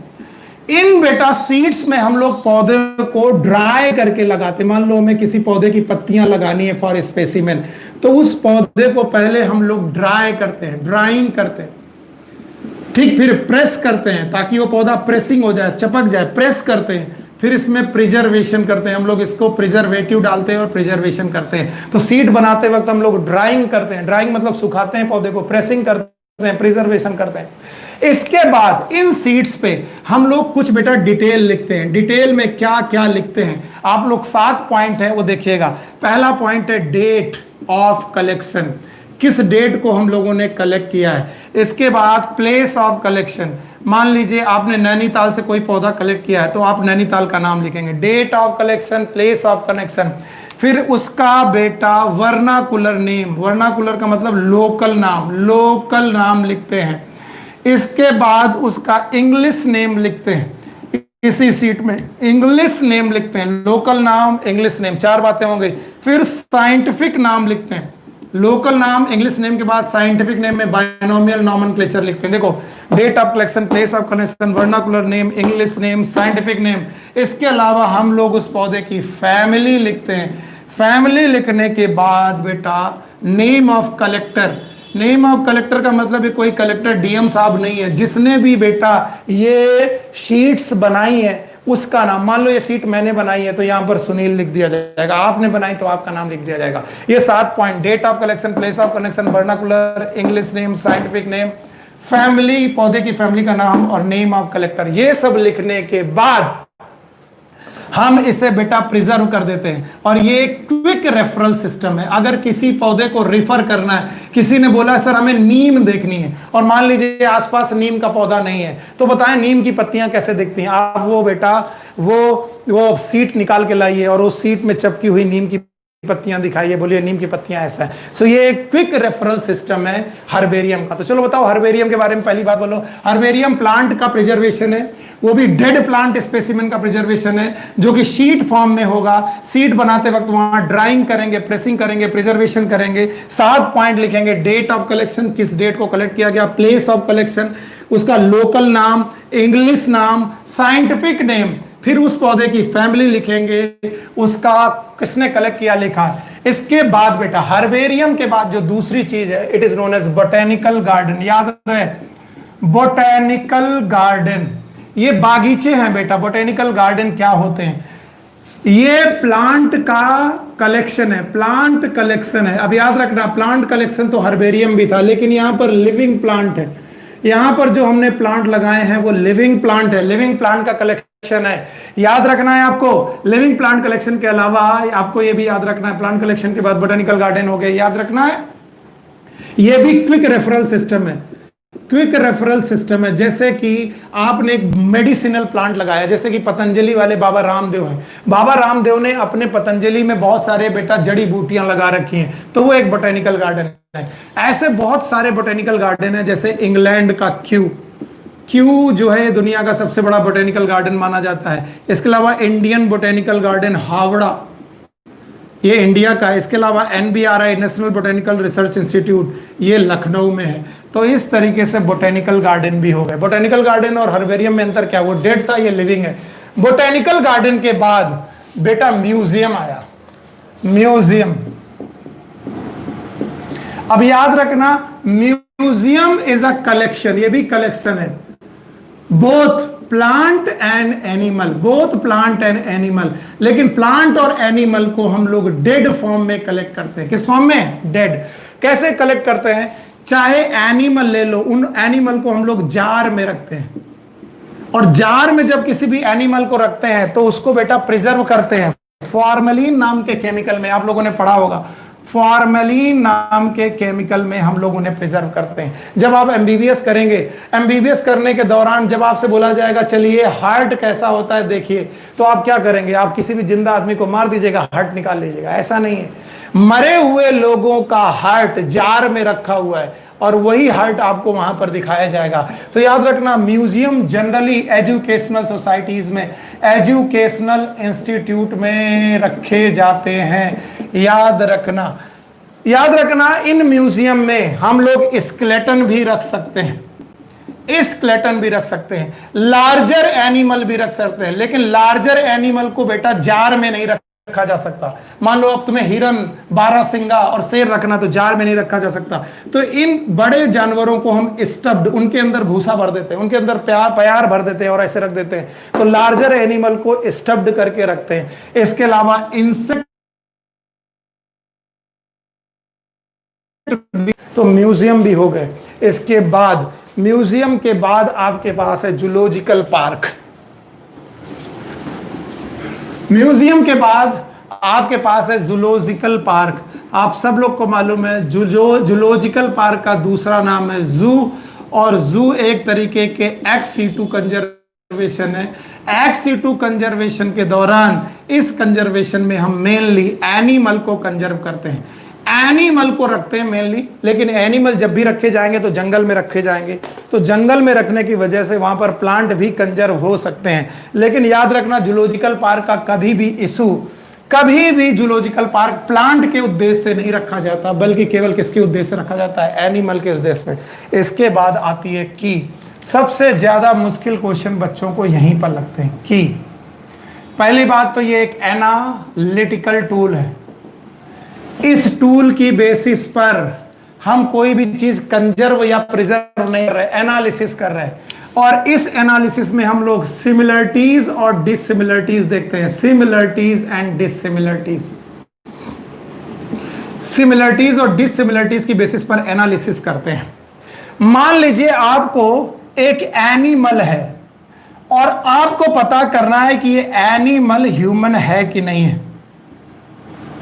ये एनिमल है, नो डाउट यहां पर एनिमल है, लेकिन एनिमल ह्यूमन है कि नहीं है। तो आप की बनाएंगे, ये एनालिसिस करेंगे कि जो एनिमल आपके सामने है वो ह्यूमन है कि नहीं है। तो क्या करेंगे, आज सिमिलरिटीज और डिससिमिलरिटीज के बेसिस पर एक कपलेट बनाएंगे, दो क्वेश्चन का समूह बनाएंगे, इसे बोलेंगे couplet. Couplet is the combination of two question. जैसे मैं यहां से चालू करूं, तो यहां से मैं चालू करूं तो मैं सबसे पहले ह्यूमन पता करने के लिए एक क्वेश्चन पूछूंगा, मेमोरी ग्लैंड प्रेजेंट और अब्सेंट। मेमोरी ग्लैंड, पहला क्वेश्चन प्रेजेंट और अब्सेंट। तो बताओ मेमोरी ग्लैंड प्रेजेंट है कि अब्सेंट है। ये दो क्वेश्चन का समूह हुआ और ये दोनों क्वेश्चन सिमिलरिटीज और डिससिमिलरिटीज की बेसिस पर हो गए। अभी इस क्वेश्चन की हर एक क्वेश्चन एक लीड देगा। कैसे लीड देगा, अगर किसी ने बोला यस मेमोरी ग्लैंड प्रेजेंट है तो आप जान गए कि ये मैमल है। क्या है, मैमल, और आप जान गए कि हमें इस तरफ जाना है, लीड मिल गई। अगर मेमोरी ग्लैंड प्रेजेंट नहीं है तो it is not a mammal, ये मैमल नहीं है, इसका मतलब इसमें ह्यूमन नहीं हो सकता। मान लीजिए हमें मैमल मालूम चल गया, अब मैमल जरूरी नहीं कि पूरा सारे मैमल ह्यूमन ही हो, तो आप दूसरा क्वेश्चन पूछते हैं बेटा, मैमल के बाद दूसरा क्वेश्चन पूछते हैं क्रेनियल कैपेसिटी। अब आपने क्रेनियल कैपेसिटी लिखा 1450 या फिर लेस। अगर लेस है तो हो सकता है मैमल मंकी या फिर कोई दूसरा मैमल हो, 1450 है तो हो सकता है बेटा ह्यूमन हो। तो होगा क्या कि हर दो क्वेश्चन का समूह कपलेट कहलाएगा और हर कपलेट से एक लीड मिलेगी, फिर उस लीड से फिर आप दो क्वेश्चन का समूह कपलेट बनाएंगे और उस कपलेट से फिर लीड मिलेगी और इस कपलेट लीड से एक दिन एनालाइज कर लेंगे। अगर 1450 क्रेनियल कैपेसिटी वाला बंदा जिंदा कोई मिल गया तो वो ह्यूमन ही है। ह्यूमन के अलावा इस दुनिया में 1450 क्रेनियल कैपेसिटी किसी के पास नहीं है। तो आप क्या करते हैं, सिमिलरिटीज और डिससिमिलरिटीज के बेसिस पर ग्रुप ऑफ क्वेश्चन बनाते हैं, कपलेट बोलते हैं। हर कपलेट एक लीड देता है, उस लीड से फिर से कपलेट बनता है, फिर कपलेट से लीड कपलेट करते करते आप एनालिसिस कर लेते हैं। इसीलिए बोलते हैं कि एक एनालिटिकल टूल है और इस एनालिटिकल टूल की बेसिस पर हम लोग क्या क्रिएट कर देते हैं, couplet. It's a group of two question, एक लीड मिली, फिर couplet, group of two question, फिर लीड मिली, और लीड और कपलेट से आगे बढ़ते बढ़ते हम लोग एनालाइज कर लेते हैं। Now last 4 point, one is flora, another is manual, third is it is monograph, and fourth is catalog। अगर हम ये सीख जाएं तो हमारी आखिरी चीजें भी समझ में आ जाती हैं। पहली बात तो कोई पूछे व्हाट इज फ्लोरा तो कह दो ये एक किताब है, बुक है। पहला पॉइंट, कोई पूछे what is flora, flora is a book, it is a book in which, इस बुक में क्या लिखा है सर जी, इस बुक में प्लांट के बारे में लिखा है। किसके बारे में लिखा है, प्लांट के बारे में। यानी फ्लोरा नाम की बुक में प्लांट के बारे में लिखा है। तो प्लांट के बारे में क्या लिखा है, actual account of habitat, actual account of habitat and distribution, उनका डिस्ट्रीब्यूशन क्या है। फॉर एग्जाम्पल जेके महेश्वरी नाम के एक वैज्ञानिक है, उन्होंने लिखा फ्लोरा ऑफ दिल्ली। तो उन्होंने फ्लोरा ऑफ दिल्ली नाम की किताब में क्या लिखा होगा कि दिल्ली में कौन से पौधा किस दिल्ली के पोर्शन में रह रहा। अगर आपको ये नहीं समझ में आ रहा तो मैं कह रहा हूं, आपको इनवाइट कर रहा हूं, आप लिखिए फ्लोरा ऑफ मोती झील। आप सब लोग मोती झील घूम के आए हैं कानपुर में, आपने देखा मोती झील के चारों बीचों बीच एक झील है, एक लेक जैसी है, और इसमें कुछ नीम के पौधे हैं, कुछ बेटा बबूल के पौधे हैं, कुछ बेटा दूसरे पौधे हैं। तो अब आप क्या करें, मोती झील के एक्चुअल हैबिटेट पे जाएं, एक्चुअल अकाउंट ऑफ हैबिटेट पे जाएं और पौधों का डिस्ट्रीब्यूशन लिख दे कि बताओ उसके नॉर्थ साइड में कौन पौधा है, साउथ साइड में कौन पौधा है, और इस तरीके से आप एक बेटा लिख करके बताएं, इसे बोलेंगे फ्लोरा। तो what is flora, flora is a book in which plant is written their actual account of habitat and distribution of plant लिखा है।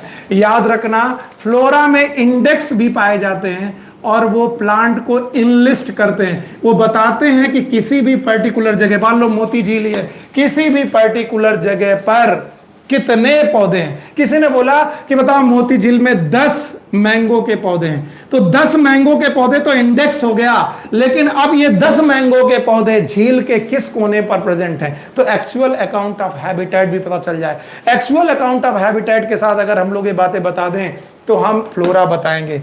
इसके बाद आता है मैनुअल्स। मैनुअल एक्चुअली केवल इंडेक्स है, और इस मैनुअल में भी प्लांट का इंडेक्स बनाया जाता है। याद रखना, कई बार लोग फ्लोरा और मैनुअल में अंतर नहीं बता पाते। मैनुअल में हैबिटेट के बारे में कुछ नहीं है, लेकिन मैनुअल में प्लांट के इंडेक्स है। प्लांट का कैरेक्टर लिखा गया है, कैरेक्टराइजेशन लिखा गया है, प्लांट का कैरेक्टराइजेशन है, प्लांट की इन लिस्टिंग है, वहां पर जितने भी प्लांट है उनकी इन लिस्टिंग है, ताकि हम प्लांट की इंफॉर्मेशन कलेक्ट कर सकते हैं। यानी यहां पर एक्चुअल अकाउंट ऑफ हैबिटेट को छोड़ दो, केवल इंडेक्स की बात करो तो मैनुअल हो गया। मैनुअल के बाद आता है बेटा मोनोग्राफ। मोनोग्राफ में आप केवल किसी सिंगल टेक्सा के बारे में बात करते हैं, सिंगल टेक्सा। जैसे मैं बोलूं mammal of India, mammal of India, एक मैंने किताब लिखी कि इंडिया में कितने मैमल पाए, कितने प्रकार के मैमल पाए जाते हैं, तो मैमल केवल एक सिंगल टेक्सा है, यानी मैमल एक क्लास है। तो मैं सारे मैमल को पढ़ाऊं, एनिमल ना पढ़ूं कि मैं अर्थवर्म नहीं पढ़ूंगा, मैं दूसरे एनिमल नहीं पढ़ूंगा, अब केवल मैमल पढ़ डालूं तो केवल एक ग्रुप को पढ़ना, किसी एक सिंगल टेक्सा को पढ़ना, it is known as monograph. Now last but not the least, it is known as catalogue, और catalogue is a alphabetical arrangement of the organism. Alphabetical arrangement, एक किताब लिखिए और उस किताब में किसी पर्टिकुलर जगह में पाए जाने वाले जितने भी प्राणी हैं उनको अल्फाबेट से अरेंज करिए। जैसे कि आपको मालूम है अल्फाबेट, ए वाले अक्षर पहले एनिमल, बी वाले बाद में, सी वाले बाद में, उसके बाद में, इस तरह अल्फाबेटिकल अरेंजमेंट के साथ बताएं। या फिर कोई पिक्चर इंफॉर्मेशन दें, जैसे पिक्चर इंफॉर्मेशन शेयर करें किसी एनिमल की, तो भी बेटा इसे हम लोग कैटालॉग बोलेंगे। जैसे हम लोग जाते हैं अपना सूट सिलवाने, तो हम कहते हैं भैया सूट हमें बनवाना है, आप हमें कैटालॉग दिखा दीजिए, तो वो आपको कैटालॉग दिखा देते हैं। फ्लोरा हो गया, यस, इसके अलावा आपको मैनुअल हो गया, मोनोग्राफ हो गया, कैटालॉग हो गया। Thank you very much, I have done my level best. मैंने अपना पूरा बेस्ट करने की कोशिश की। 6:30 मेरे सामने हो रहा है, 6:30 बज रहा है। बहुत सारे लोगों को लगा होगा कि सर ने बोर कर दिया, मैं भी लगाओ, लेकिन क्या करें, अगर जो चैप्टर मैं 3 दिन पढ़ाता हूं उसको मैं 1.5 घंटे में करूंगा तो मैं मोस्ट इंपॉर्टेंट टॉपिक पे जाऊंगा। मैं फिर बोल दूं, शुरू करना बड़ी बात नहीं है, बड़ी बात है जमे रहना, लगे रहना। अगर आप मेरे साथ लगे रहेंगे तो मैं एक बात का आपको श्योरिटी देता हूं कि आपके सारे 38 चैप्टर में कर दूंगा। हाँ, कुछ चैप्टर ऐसे हैं जैसे जेनेटिक्स के चैप्टर हैं जिनको मैंने 2 दिन दिए हैं, यानी आपको मॉलिक्यूलर भी 2 दिन में पढ़ाऊंगा, जेनेटिक्स भी 2 दिन पढ़ाऊंगा, और बायोटेक्नोलॉजी का कुछ चैप्टर है। बाकी सारे चैप्टर 1-1 दिन में क्लियर करूंगा। अगर आप मेरे साथ बने रहे तो कुछ भी हो मैं कोशिश करता रहूंगा। नहीं बने रहेंगे, आपको तरह तरीके के प्रलोभन दिए जाएंगे, तो आप अलग है। और 2 चीजें मत भूलिएगा, एनसीईआरटी को अपने पास रखिएगा, अंडरलाइन करिएगा, और अभी तुरंत क्लास खत्म होने के बाद इनकी नोट्स की पीडीएफ मिल जाएगी, जो मोस्ट इंपॉर्टेंट नोट्स है उनकी पीडीएफ मिल जाएगी, और उसमें 90 क्वेश्चन का आपको एक क्वेश्चन मिल जाएगा। सरसरी निगाह से सारे क्वेश्चन कर लीजिएगा। और मुझे तो बड़ा मजा आया, आपको कैसा लगा मेरे फ़ोन नंबर पे ज़रूर बताइएगा। मेरा फ़ोन नंबर है, इससे मुझे थोड़ा हौसला मिलेगा और मैं क्लास कंटिन्यू रखूँगा। मेरा फ़ोन नंबर है 9319055284, ये मेरा व्हाट्सएप नंबर है। अगर इस नंबर पे अगर आपको कोई क्वेश्चन नहीं आ रहा तो इस नंबर पे वो क्वेश्चन का भेज दीजिएगा, मैं बता दूंगा, या फिर इस पीडीएफ के क्वेश्चन का नंबर भेज दीजिएगा, मैं आपको बता दूंगा। थैंक यू वेरी मच, मुझे मजा आया। Take care, good luck, bye bye.